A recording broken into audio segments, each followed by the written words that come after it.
This show is part of One Place, a daily network of focused briefings across the stories people follow most. Welcome to today's roundup. We have a packed episode for you. Lewis Hamilton is reportedly courting Kim Kardashian with a slow and steady approach that has her inner circle buzzing.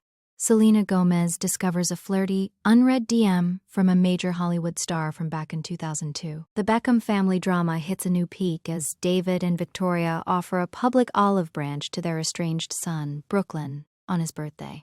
Khloe Kardashian reveals she's contemplating a third child on her own to give her daughter a sister. Selena Gomez and Benny Blanco get incredibly candid about her journey with bipolar disorder and mania.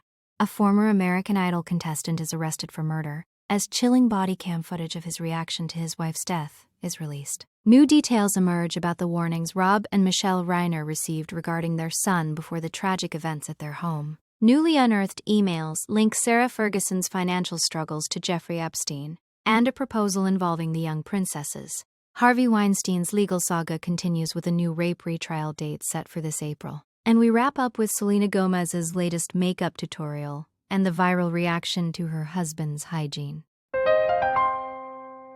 Let's start with a romance that has everyone talking. It seems Lewis Hamilton might just be the perfect partner for Kim Kardashian. The Skims founder and the Scuderia Ferrari driver have been making headlines ever since their unexpected romance started heating up in Paris. But despite Lewis's reputation for living life in the fast lane, sources say he's definitely not speeding through this relationship. They are reportedly taking things slow to avoid any potential crashes. That's a smart move for Kim, especially given her history. According to US Weekly, the 41-year-old athlete is cruising along with Kim and not putting too much pressure on them. They recently took another trip together, just to spend quality time and really get to know each other. The word is that Kim has a relaxed aura lately, which friends say is exactly what she deserves. She's not forcing anything, just letting it unfold naturally. And there's the question of the kids. While some reports suggested Lewis had already met North, Saint, Psalm, and Chicago, new insiders say that hasn't happened yet. However, Kim is apparently very open to the idea because Lewis has been such a gentleman, making all the plans and ensuring she's taken care of. It sounds like a very mature, grounded connection for her. Now let's shift to a surprising discovery from the world of social media. Selena Gomez recently appeared on her husband Benny Blanco's podcast, Friends Keep Secrets, and things got a bit awkward, but in a funny way. Benny encouraged her to look through her old Instagram DMs to see the craziest people who have reached out over the years. Selena admitted her DMs are a mess, but then they found a message from 2022 from a very famous male celebrity. The message was just heart eyes and fingers crossed emojis. Selena said it was the first time she'd ever even seen it. Naturally, the internet went into detective mode. Many fans are convinced, based on Benny's lip reading in the video, that the sender was Chris Evans. Remember those dating rumors back in 2000-2001? Selena even admitted on Watch What Happens Live years ago that she had a crush on him. It's wild to think she just missed a DM from Captain America. But Benny took it in stride, quipping that the guy took his shot. Selena defended the mystery sender, saying the message didn't feel inappropriate at all. Just kind. Of course, Chris Evans is now married to Alba Baptista, and Selena is happily married to Benny, so it's just a funny what-if from the past. Next up, we look at a high-profile family trying to mend fences. David and Victoria Beckham are extending what many are calling an emotional olive branch to their eldest son, Brooklyn. It's his 27th birthday, and it comes just 6 weeks after Brooklyn released a bombshell 6-page statement, essentially severing ties with the family. In that statement, he accused his parents of prioritizing their public branding over actual family relationships and claimed they tried to sabotage his marriage to Nicola Peltz. Despite that public fallout, David posted a childhood photo of Brooklyn using his endearing nickname Buster and wrote, 27 today. Happy birthday, Bust. We love you. Victoria followed suit with her own tribute. It's a clear attempt to signal that the door is still open. Interestingly, reports suggest Brooklyn is still on speaking terms with his grandfather Ted, even while he remains estranged from his parents. It's a tough situation. Brooklyn and Nicola have been noticeably absent from major family events lately, including David's 50th birthday and his investiture at Windsor Castle. The fact that the parents are keeping the tributes public suggests they're trying to counter Brooklyn's narrative of them being performative by showing genuine affection. But whether it leads to a private reconciliation remains to be seen. Moving on, another Kardashian is opening up about her future family plans. Khloe Kardashian revealed on her Khloe in Wonderland podcast that she is contemplating having a third child. She already shares True and Tatum with Tristan Thompson, and she mentioned she still has a few embryos in the freezer. Her main motivation? She believes girls need sisters. She said that was her experience growing up, and she wants that for True. But she's very hesitant because of the emotional toll. She specifically mentioned wanting a different experience this time. When she was pregnant with True, she found out Tristan was cheating just days before the birth. Then, with Tatum, the surrogate was already pregnant when the news broke that Tristan had fathered a child with someone else. She wants a journey that isn't defined by trauma. She also touched on how she explains the situation to her kids. True apparently used to call Tristan her husband, and Khloe had to gently navigate that without creating drama. She says she and Tristan are seamless co-parents now, but she keeps the adult conversations strictly between adults. She's leaving the third child up to fate, saying if the embryo takes, it's meant to be, and if not, she's at peace with that. Now let's return to Selena Gomez for a much deeper conversation about health. In that same podcast episode with Benny Blanco, Selena got incredibly raw about her bipolar disorder.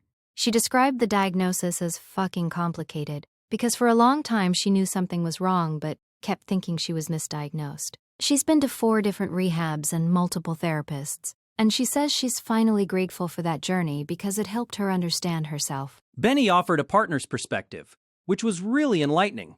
He talked about her moments of mania and how she sometimes doesn't even realize it's happening until afterward.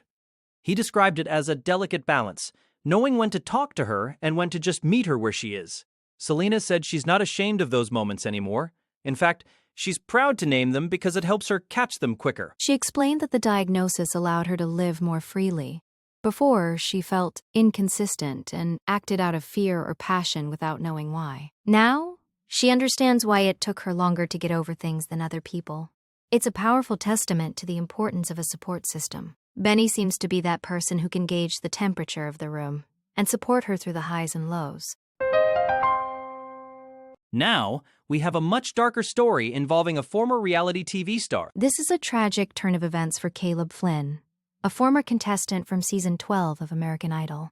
He has been arrested for the murder of his wife, Ashley Flynn. Ashley was a beloved volleyball coach and teacher who was found fatally shot in their home in Tip City back in February. Initially, Caleb told police there had been a break-in, but the investigation quickly shifted toward him. Newly released body cam footage shows 2 very different versions of Caleb.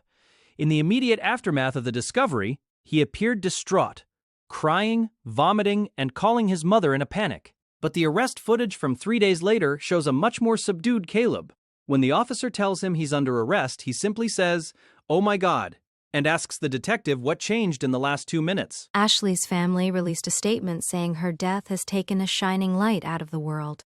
They also noted they believe the arrest was made with serious consideration by the police. It's chilling to look back at Caleb's 2013 interview, where he talked about how much he loved his wife more than anything. Now he's facing murder charges, and the community is left mourning a woman who touched so many lives. Let's move to another difficult story involving a famous Hollywood family. New details are emerging about the tragic deaths of Rob and Michelle Reiner. Sources now claim that the couple was explicitly warned by medical professionals not to let their son Nick live with them. Nick has struggled with schizophrenia and addiction for years, and shortly before the tragedy, his medication had been switched. Doctors were concerned that the change was making his behavior even more erratic and dangerous. It's a heartbreaking situation because Michelle was reportedly extremely protective of Nick and just wanted to help him through a difficult period. On the night of the incident, Nick allegedly got into an argument with his parents at a Christmas party. Hours later, they were found dead.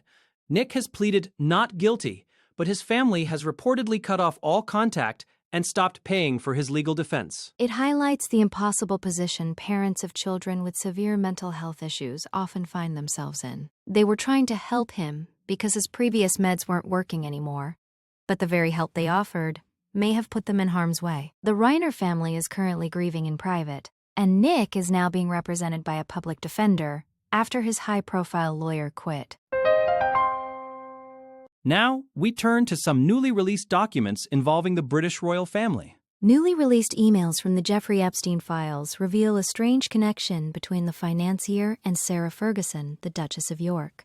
Back in 2010, Ferguson was facing a major financial crisis after her lifestyle brand collapsed. She actually emailed Epstein asking to borrow $50,000 or $100,000 to pay small bills. Epstein initially refused, citing restrictions, but then proposed a different solution. The solution was a business venture with Keith Frankel to sell health products on QVC. Epstein suggested that Princesses Beatrice and Eugenie should hold the shares in the company to help their mother financially. At the time, they were only 21 and 19.